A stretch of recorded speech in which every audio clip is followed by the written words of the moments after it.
Cyberbullying is one of it. Another thing that sustains suicide in the black community is the stigma associated with mental illness. And it's a very, very, very serious issue because in the black community, a lot of us look at people who are suffering from mental illness as people who are crazy, people who are inferior, you know. And a lot of us don't have a clear understanding of mental illness. We have a kind of we have misconceptions about mental illness. In Nigerian movies, mental illness is someone that's taking off his clothes and is walking around, eating from the garbage can, just disrupting traffic, and that's what we think mental illness is. But that's not what mental illness is, you know. Just because I am not taking off my clothes and I'm not running around aimlessly does not mean I don't have mental illness, you know. Some people manage their mental illness well, you know. And again, there is that misinterpretation, you know. Someone may be going through depression, but somebody who is not trained to see the signs of depression can assume that the person is just being lazy, you know. Oh, this person is always lazy. He doesn't want to do anything. He just wants to sit down and be thinking. Meanwhile, you don't know that the person is experiencing depression, and the person is even worried about if he can keep on living, if life is worth living, if their life is of value to them, or if their life is worthless. You know, some of us don't pay attention to that, and we don't. And the reason for that is because we are not trained, and because there's so much misconception about mental illness that we don't even know that regular everyday people you see on the street may be experiencing mental illness, and you will not know. And in the black community, those who are experiencing mental illness don't want to tell anybody. Because if you make mistake and tell the wrong person, then they start giving you that cold shoulder, they start avoiding you, they start acting as if mental illness is like AIDS or something, like it's something that they can be infected with. And that's the reason because a lot of us are misinformed. We don't understand mental illness really. You know, we think it's, oh, you are naked on the street, that is mental illness. So that lack of that stigma, and again the problem is that those people that now have it, they can't seek treatment because, oh, I don't want people to see me going to this psychiatric hospital. What if I go there and see my girlfriend? What if I go there and see my friend in school? What if I go there and see my blah blah? You know, even when I was in psychiatric hospital, they told us that if you see somebody that you know coming to receive treatment, that you should act like you don't know the person. So I remember there was a time where I was walking by, and then there was somebody from my hometown that was there. So I saw the person. So I was conflicted. I was like, should I greet this person or should I ignore this person because of what we're told? So I told myself, okay, I'm going to ignore the person because being in a mental hospital is not really the best place to meet somebody.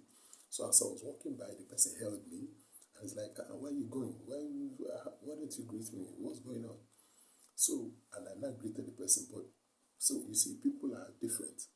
We're told not to greet them and just ignore them because they may be embarrassed. But he was not embarrassed about having mental illness. What he told me was that at least he's getting treatment for it, you know. So that's another thing that causes mental illness, causes suicide in the black community. Another one is treatment is not available. In the black community, a lot of black people don't go to the hospitals. They don't have access to the hospital healthcare facilities. In America, they say 25% of African Americans are uninsured, don't have health insurance. So those people will avoid going to the hospital by any means possible. In Nigeria, a lot of us don't go to the hospital. We would rather go to the praying houses.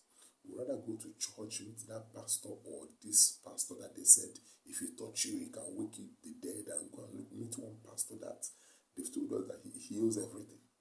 Some of us would rather go to the local woman that makes herbs or whatever to get medication, you know. We will not go to the hospital for any reason whatsoever. Some of us who even want to go to the hospital don't even know where the mental hospitals are. Because as a Nigerian, if I tell you that, okay, where would you go for mental illness if you are experiencing mental illness? A A lot of us will go to the hospital, the regular hospital, which they don't do that. It's not, they don't, most of the regular hospitals, they don't deal with mental health patients. You know, if you're in Lagos now, you probably go to Yaba Psychiatric Hospital. And the problem there is a lot of people go there. The problem there is a lot of people go there to the Yaba Psychiatric Hospital. You see? And then even those that even go to the mental health hospital, let's say go to Yaba Psychiatric Hospital or any other psychiatric hospital, and that challenge you face is that some of them don't have the facilities that you need, the instruments that you need to measure for mental illness. Some of them don't have it, or if they have it, is the old one, the outdated one. And if they even eventually have it, you may not have the money to be able to pay for it. So there's those challenges that African Americans face, Nigerians face. You go in there, they tell you, oh, this thing is okay for therapy. Some people charge as much as 50,000 for therapy. Okay, let's say they've done the instruments, they've checked you, and you have depression. Okay, and then you have to be paying 20,000 for therapy. How many people can pay that? So there's so much challenges. It's like if you scale this hurdle, there is this hurdle. Okay, you may not be able to find this, and you may not go to psychiatric hospital because you're not insured or you don't have money. If you have money and you go, then you now have to deal with the bad facilities they have. If you deal with the bad facilities they have, you may not be able to pay for therapy. You may not. So there's always so much challenges that make it difficult for people who are experiencing mental illness to indeed get treatment for their mental health. Another issue that causes these problems in the Black community, suicide problems in the Black community, is racism and discrimination. And this is America classic. Killing of George Floyd, a good example. The police target a lot of African Americans. They believe that they are always doing something bad. They believe that by default they are criminals. So when you are constantly being discriminated against, when you are treated like you are inferior, you are black, so you are inferior, you are black, so you are not good enough, you are black, so the police harass you, you are black, so they don't get good housing, you are black, so the justice system is out to get you. Because for a small crime, a minor crime that you commit, they give you a heavy sentence. You are black, so you live in a poor neighborhood because you can't get housing anywhere, or you went to jail, so now you cannot get a good job. You are black, so nobody will employ you in a good setting. So all those things cumulatively create the impression that your life is not worth living, that your life is worthless. And when people feel their life is worthless, that's when they start thinking of taking their life, when they feel their life is worthless. So these are some of the challenges that you see. These are some of the things that cause mental illness and lead to suicide in the Black community. So another thing again, that the another issue in that factor that causes suicide in the Black community is violence. A lot of African Americans, even Nigerians, Africans generally, are exposed to violence. We're exposed to large-scale violence. A good example right now is the war that they're fighting in Darfur, in Sudan. A war that is just senseless, and people are being killed, and the citizens that are there, they are running left and right.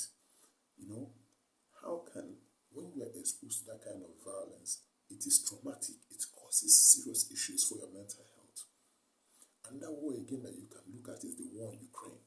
Is another war. So these wars that is being fought in, and again the problem is that after fighting these wars, there is no rehabilitation for anybody.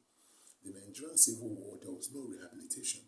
After the fighting and the senseless killing of people, there's no rehabilitation.